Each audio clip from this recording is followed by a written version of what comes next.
जिस रोज से देखा है उसको हम क्षमा जलाना भूल गए।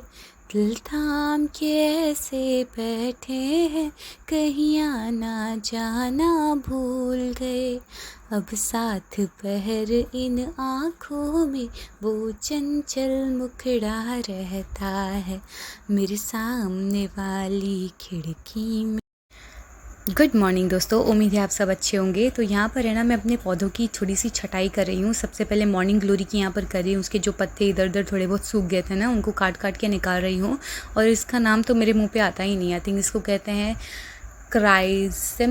क्राइथेमम या फिर हिंदी में चंद्रमुखी।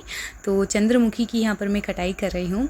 और इसके फ्लावर्स जो है ना, वो भी अभी सूखते हुए आ रहे हैं। तो मैं सोच रही हूँ कि इसके फ्लावर्स को भी सीड्स के लिए इकट्ठा कर लेती हूँ। कटाई करने से है ना, पौधों की ग्रोथ बहुत अच्छी हो जाती है। यहाँ पर इसके पत्ते ब्राउन पड़ गए हैं तो उनको काट काट के निकाल रही हूँ। जैसे कि हमारे बालों के साथ में होता है, जब भी उनकी ग्रोथ रुक जाती है तो जब उनके टिप्स उड़ा देते हैं, सेम उसी तरीके से पौधों के साथ भी यही होता है कि उनकी टिप्स उड़ाने के बाद में ना उनकी ग्रोथ बहुत ज़्यादा प्रमोट हो जाती है। मेरे पास यहाँ पर 2 मॉर्निंग ग्लोरी है, दोनों भी बहुत अच्छी हेल्दी कंडीशन में है। तो यहाँ पर मैंने चंद्रमुखी के फ्लावर्स इकट्ठे कर लिए एंड उसको भी मैं सीड्स के लिए कलेक्ट करके रख लूँगी और जब सीज़न आएगा नेक्स्ट वाला तब लगा दूँगी। और फिर उसके बाद में ना मैं सिटी गई थी, तो वहाँ पर मैं अपनी फेवरेट जगह ये नर्सरी में गई। उस दिन धूप बहुत ज़्यादा थी तो उस वजह से अलीज़ा मेरे साथ में थी, वो भी बहुत ज़्यादा परेशान हो रही थी। तो मैं अपना गई नर्सरी में। ये जगह मुझे वाकई में बहुत पसंद है। ढेर सारी वैरायटीज़ होती हैं यहाँ पर, लेकिन इसमें से मैंने काफ़ी सारी चीज़ें ले ली थी। तो बहुत सोच विचार करके ना मैंने ये जासुंदी का एक ही पौधा सेलेक्ट किया। मैं ज़्यादा कुछ अपने साथ में नहीं लेकर जा पाई क्योंकि मैं ना वो लोकल जो गाड़ियाँ होती है ना, जिनमें बहुत सारे लोग होते हैं, मैं उनसे ट्रैवल करती हूँ। तो फिर मेरे लिए इतना पॉसिबल नहीं होता एक बच्ची को लेकर ढेर सारे प्लांट्स वगैरह ले लेना। तो मैंने बहुत सोच विचार करके बस जासुंदी का, ये वाइट जासुंदी का एक प्लांट सेलेक्ट किया। ये मुझे 90 रुपीज़ का पड़ा, लेकिन काफ़ी हेल्दी है, काफ़ी बड़ा है। तो फिर मैं अपने प्लांट और अपनी अलीज़ा के साथ में अपने गाँव को वापस लौटने लग गई। दुनिया की गर्मी थी, मतलब इतनी गर्मी बढ़ गई है ना, बाप रे। मतलब घर से निकलना तो अभी मतलब सोचना भी एकदम क्या कहूँ मैं, मतलब बहुत ज़्यादा गर्मी। लाइक लिटरली मैं चल रही थी तो मेरे पैर जल रहे थे, मुझे बच्चे की सेहत की फ़िक्र हो रही थी। मैं सिटी से ये चीज़ें लेके आई, अपने बच्चों के लिए डोनट लेके आई। और ये मॉन्जिनीस की डोनट्स थे, लेकिन बासी निकले for some reason, I don't know, जो भी है। सो दी अदर डे मैं फिर से अपने घर से बाहर निकली थी, तो जस्ट देखिए ये घर के बाहर का मेरा कितना सुंदर है। मतलब मेरा गांव जो है ना, वो पहाड़ियों के बीच में है, एक नदी साइड से जाती है। और literally I am living in a paradise. मुझे ये जगह बहुत पसंद है सीरियसली। तो यहाँ पर ये जो ब्रिज है ना, ये बहुत सुंदर लगता है। तो यहाँ पर मैं थोड़ी देर रुक कर अपना चिल कर रही थी और थोड़े बहुत क्लिप्स इकट्ठे कर लिए मैंने। घर पर वापस लौटते समय मुझे बकरियों का झुंड मिला। ये रोज़ मेरे घर के पास से जाते हैं, लेकिन आज मुझे मौका मिला इनको शूट करने का। तो अच्छे लगते हैं बकरियाँ मुझे। मेरे पास कभी अगर फ्री टाइम होता है ना, मैं अपने बच्चों को लेकर निकल पड़ती हूँ। और इनके छोटे छोटे जो बच्चे होते हैं ना, उनको पेट करने में तो बहुत अच्छा लगता है। मतलब एकदम वो नरम होते हैं, नाजुक होते हैं, उनके ऊपर हाथ लगा होता है, ऐसा लगता है जैसे फर के बॉल के ऊपर हाथ रख दिया हो।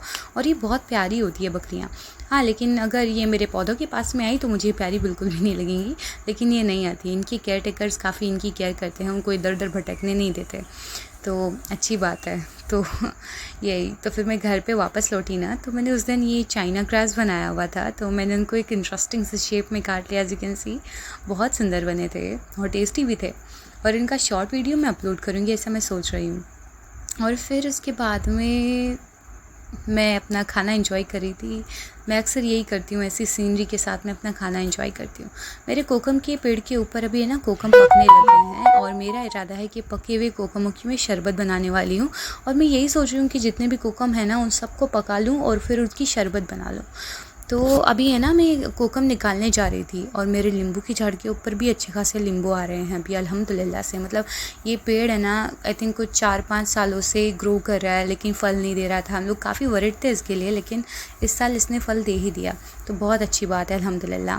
तो फिर उसके बाद में है ना, मेरे चीकू के पेड़ के ऊपर से भी हम लोगों ने ये चीकू इकट्ठे किए और थोड़े बहुत मैंने कोकम तोड़ लिए। अभी इन कोकम को मैं थोड़ा और पकाऊंगी और फिर इसके बाद में इसका अच्छा सा शरबत बनाऊंगी। उसकी वीडियो की अपडेट्स वगैरह भी आपको मिलेंगी। चीकू जो है ना, बंदर बहुत चालाक होते हैं। क्या करते हैं पता है, ये जो चीकू होते हैं ना, अच्छे वाले जो फल होते हैं ना, उनके ऊपर अपने नाखून लगा देते हैं। उनको पता है नाखून लगाएंगे तो फिर हम लोग तो खाएंगे नहीं। अभी हम निकाल लिए थे हम लोगों ने ऐसे ही। तो यस, आज की हार्वेस्ट के लिए मुझे इतना ही मिला। तो इंशाल्लाह अभी आम का सीज़न भी आने वाला है, तो उसके अंदर तो और भी ज़्यादा हार्वेस्टिंग होती है। मैं आम से बहुत सारी चीज़ें बनाती हूँ, कोकम से बहुत सारी चीज़ें बनाती हूँ। इन सब के बारे में देखने के लिए प्लीज़ मेरे चैनल को सब्सक्राइब कर लीजिए। आपको बहुत सारी इन्फॉर्मेशन और बहुत सारी नॉलेज मिलने वाली है। वीडियो पसंद आया हो तो ज़रूर लाइक कीजिए और मैं मिलती हूँ आपसे। बरसात भी आकर चली गई, बादल भी गरज कर बरस गए, पर उसकी एक झलक को हम ए हुस्न के मालिक तरस गए। कब प्यास बुझेंगी आँखों की, दिन रात ये दुखड़ा रहता है। मेरे सामने वाली खिड़की में एक